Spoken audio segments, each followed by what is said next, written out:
नमस्कार दोस्तों, आज की कहानी शुरू करते हैं। नौकरानी के बराबर भी इस घर में मेरी इज्जत नहीं है। बस सुबह से शाम सबकी फरमाइशें पूरी करो।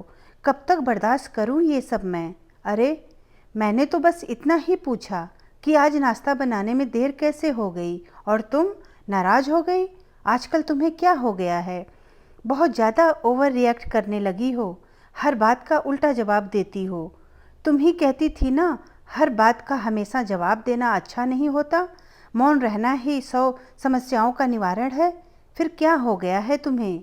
हाँ, मैं कहती हूँ कि चुप रहना कई समस्याओं का निवारण है, पर अब ऐसा लगने लगा है कि वही मेरा चुप रहना ही मेरी समस्याओं का कारण बन चुकी है।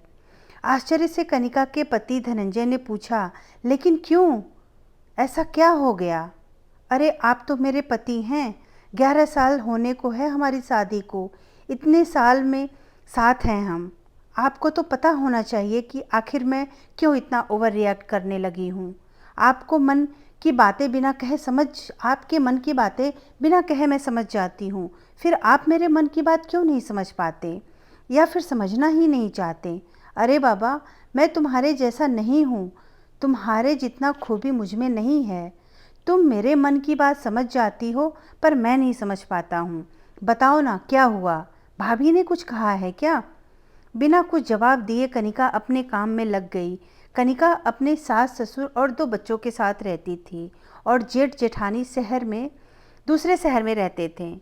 इस समय कुछ दिनों के लिए घर आए थे।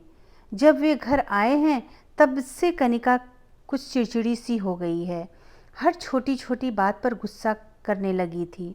अरे, तुम नहीं समझते हो, पर मैं सब समझती हूँ कि यह ऐसे क्यों कर रही है। क्योंकि तुम्हारी पत्नी को घर का काम करना पड़ता है, सबके लिए खाना बनाना पड़ता है, पीछे से आती सास ने कहा। लेकिन माँ, ये सारे काम तो ये सालों से कर रही है। पहले तो ऐसा नहीं था, फिर अचानक। और आप इतना यकीन से कैसे कह सकती हैं कि काम की वजह से चिढ़ है? अरे बेटा, तू नहीं समझ रहा है, पर मैं सब समझती हूँ। पहले अकेले रहती थी, अब जेठानी भी आ गई है और उसका भी काफ़ी काम करना पड़ता है। इसीलिए मैं देख रही हूँ कि 2-3 बार से जैसे ही बड़ी बहू घर आती है, इसके तेवर बदल जा रहे हैं। इसका मुंह लटक जाता है और गुस्सा तो 7वें आसमान पर रहता है। माँ, मैं घर के काम करने से नहीं, बल्कि आपके 2 तरह के व्यवहार से गुस्सा और नाराज़गी है। एक ही घर में आपने अपनी 2 बहुओं के लिए 2 नियम बना रखे हैं। अरे, क्यों झूठा इल्ज़ाम लगा रही हो? मैंने क्या 2 नियम बनाया? बड़ी तो दूर शहर में रहती है, साल में 1-2 बार घर आती है। तुम ही अकेले पूरे इतने बड़े घर में राज करती हो। वही तो मैं भी कह रही हूँ कि दीदी शहर में अकेले रहती हैं तो सब कुछ अपने हिसाब से करती हैं, और मैं यहाँ आप सबके साथ रहती हूँ, सब कुछ आपके हिसाब से करती हूँ। जेठानी जी 2 हफ्ते के लिए घर आती हैं तो उनमें हफ्ते भर मायके रहकर आती हैं और हफ्ते भर यहाँ रहती हैं। तो नाश्ता से लेकर लंच डिनर सब उनके पसंद का बनता है।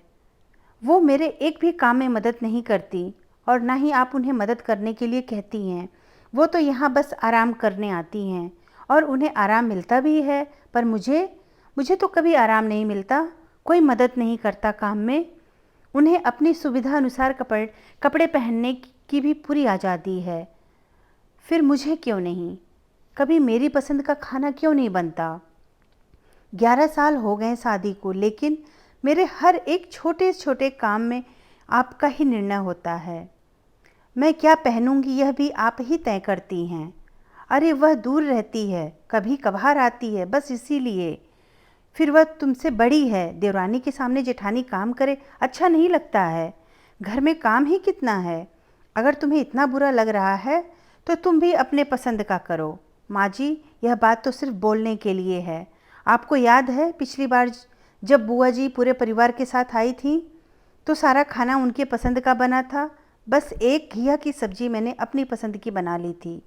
तब आपने क्या कहा था उनके सामने ही कि तेरे मायके में यही बेस्वाद खाना सब्जी खाने की आदत है, यहाँ नहीं चलेगा ये सब। आज के बाद ऐसी सब्जी मत बनाना।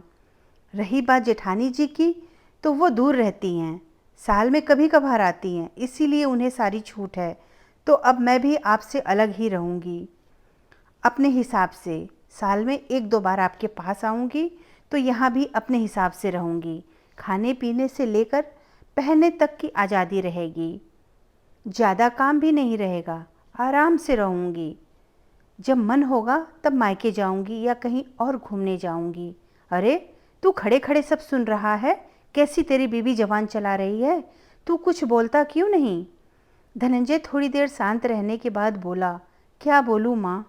वह तो कुछ गलत तो नहीं के बोल रही। उसका भी कहना सही है कि अलग रहना ही ठीक है अब। सास फिर से कुछ बोलने लगी, तब तक जेठानी आकर बोली, माँ जी, कनिका का कहना बिल्कुल सही है। वह तो लगातार आपके साथ ही रह रही है, घर का सारा काम और आपकी सेवा भी वही करती है।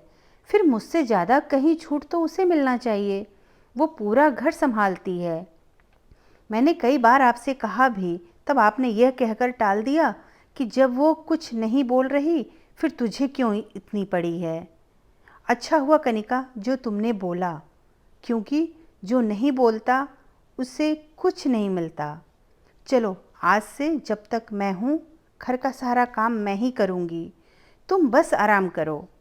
बड़ी बहू को ये सब बोलते सुनकर सासू माँ भी बोल पड़ी, ठीक है भाई, छोटे मोटे काम मैं भी करवा दिया करूँगी।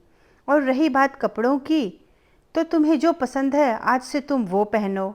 मैं कभी कोई रोक टोक नहीं करूँगी।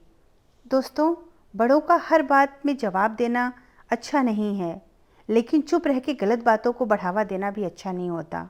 धन्यवाद दोस्तों। मेरी कहानी अच्छी लगी तो लाइक और सब्सक्राइब ज़रूर करिएगा।